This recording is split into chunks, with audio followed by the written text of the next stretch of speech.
Bonjour à tous et bienvenue sur ce petit épisode où on va parler des coups de poing.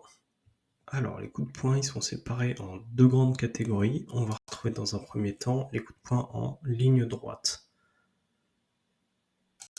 Le premier des coups de poing ça va être le jab. Le jab c'est un coup de poing donné avec la main avant. Il est souvent utilisé pour maintenir la distance, perturber le rythme de l'adversaire ou préparer d'autres attaques.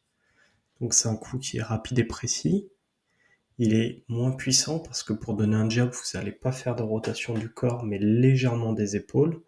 Et il permet de tester la défense adverse et d'établir un contrôle de distance. Ça peut aussi permettre à un peu aveugler l'adversaire pour préparer un deuxième coup, soit plus puissant, soit une hauteur différente. Donc c'est vraiment ça, c'est un coup qui est principalement tactique et qui sert à créer des ouvertures ou maintenir la pression et contrôler la distance. Le deuxième coup de poing, ça va être le direct ou le cross. Le cross, c'est quoi? C'est un coup du bras. C'est comme un jab, mais de la main arrière. Donc lui, par contre, il s'appuie sur une rotation complète du corps et il génère une plus grande puissance. C'est vraiment ça, s'il est plus puissant que le jab grâce à l'engagement hanche-épaule. Par contre, il va être plus lent que le jab, mais beaucoup plus impactant, donc il y a plus de force dans ce coup de poing. C'est un coup qui est bien plus offensif, il est plutôt utilisé comme un coup de fin de combinaison ou pour casser la défense de l'adversaire. Donc les principales diffs avec le jab, c'est quoi? C'est pas la même main. Le direct ou le cross est beaucoup plus puissant parce qu'on utilise le poids du corps et des jambes. Et il est plus offensif, décisif. Ensuite, vous allez retrouver l'uppercut. Donc l'uppercut, c'est une ligne droite qui part de bas vers en haut. Il cible généralement le menton ou la ligne médiane, donc le plexus solaire de l'adversaire. Il est idéal à très courte distance. Il est très puissant si bien exécuté, mais difficile à placer. Et pour gagner en efficacité, évidemment, il requiert un mouvement explosif à la fois du tronc, mais aussi des jambes. Maintenant, les autres coups de poing, ils sont de type circulaire.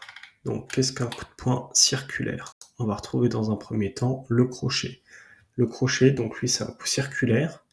Il est plus court que le swing qu'on va voir après, et il est porté soit à la tête, soit au corps de l'adversaire. Et il peut être réalisé avec la main avant ou la main arrière. Donc il est puissant, rapide et précis. Il fait appel à une rotation des hanches et des épaules, et il cible souvent les côtés de la tête ou les côtes.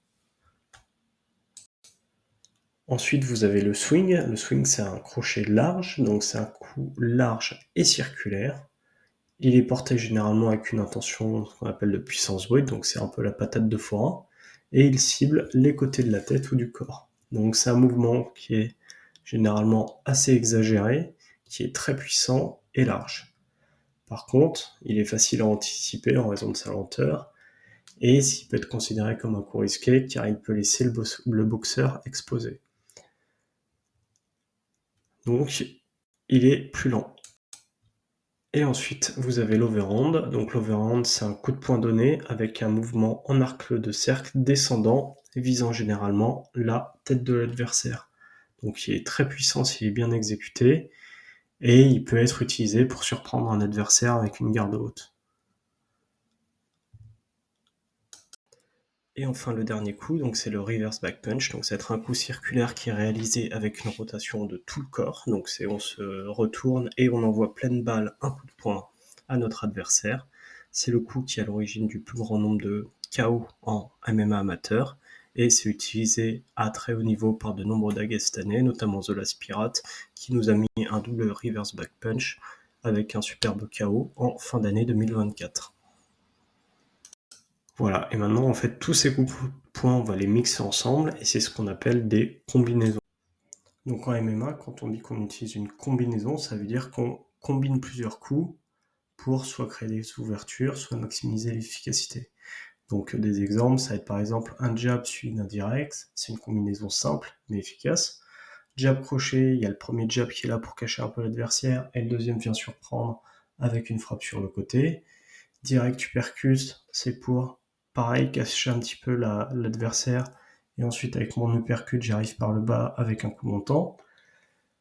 Voilà, donc il faut vraiment comprendre que ces combinaisons, c'est des séries de frappes qui peuvent avoir plus ou moins de sens, ça va énormément dépendre des conditions, d'un nombre de paramètres assez important. Et ces combinaisons, elles ont trois grands objectifs. Le premier, c'est de déjouer la garde, parce qu'on va varier les angles et les cibles. On peut taper à la fois en haut la tête et en bas au corps. Ça permet d'exploiter des failles dans la défense de l'adversaire et de se créer des opportunités. Créer un rythme imprévisible, ça veut dire quoi? Ça veut dire qu'on va enchaîner des coups rapides et lents, donc ça va être difficile pour votre adversaire de prédire ou de réagir.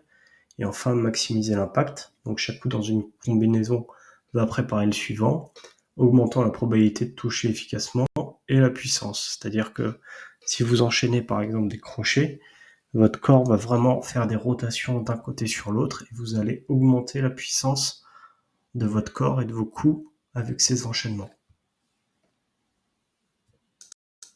Voilà, c'était à peu près tout ce que j'avais à vous dire sur les coups de poing. J'espère que cette petite vidéo vous a plu et je vous souhaite une bonne journée.